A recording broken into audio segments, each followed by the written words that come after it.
There's something about Satyricon's Forhekset that feels like a blackened invocation. More than just a song, it's a ritual etched in sound. Today, let's step into that ritual together, translating its Norwegian verses and peeling back their layers to see the darkness within. The opening line strikes like a cold wind against your skin. Forhekset av tidenes vind, enchanted by the winds of time. Already we're cast adrift in a liminal space. Forhekset, meaning enchanted or bewitched, implies we're under a spell. But this isn't a pleasant enchantment. The winds of time aren't gentle. They're the eternal forces of decay and change. Here, time is both seducer and destroyer. Then the cold intensifies. Besatt av nattens kalde gufs, possessed by the cold drafts of the night. Notice the word besatt, possessed. It's stronger than mere enchantment. This is no longer passive. The narrator or the figures they describe are now taken over, controlled by the night's icy breath. Satyricon often plays with nature as an active force, almost sentient. Night here isn't just a time of day, it's an entity. Now the sky darkens further.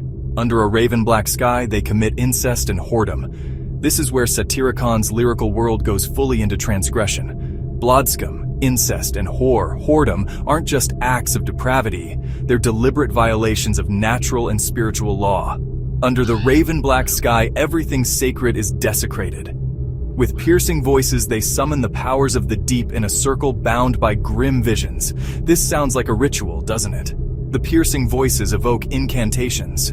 The powers of the deep could mean the abyss, perhaps the subconscious, perhaps a literal hell. And that circle, they're bound in it, trapped by their own grim visions.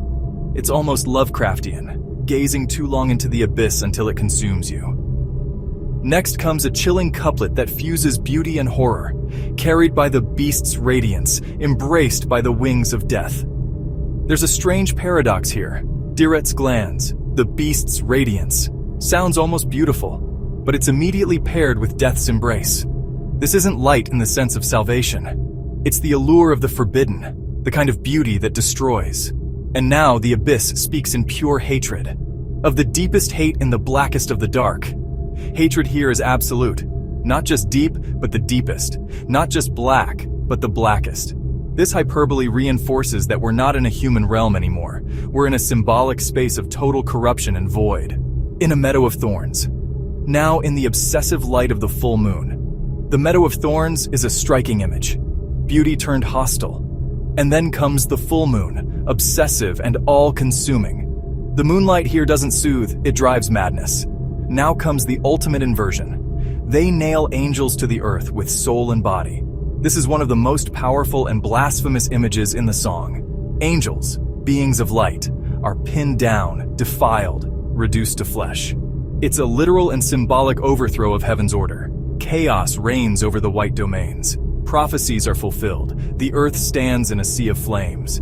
It all crescendos here. The white domains, maybe heaven itself, are in ruins. Prophecy fulfilled, implying this destruction was inevitable. So what does Forhekset mean in the end?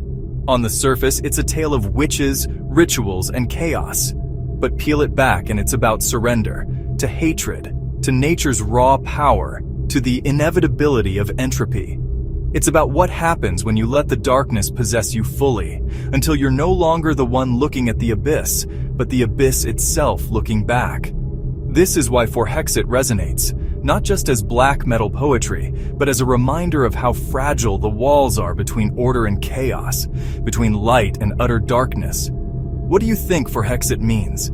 Is it a literal black mass or something more psychological? Leave your thoughts below, and don't forget to like and subscribe for more lyric deep dives into black metal's darkest corners.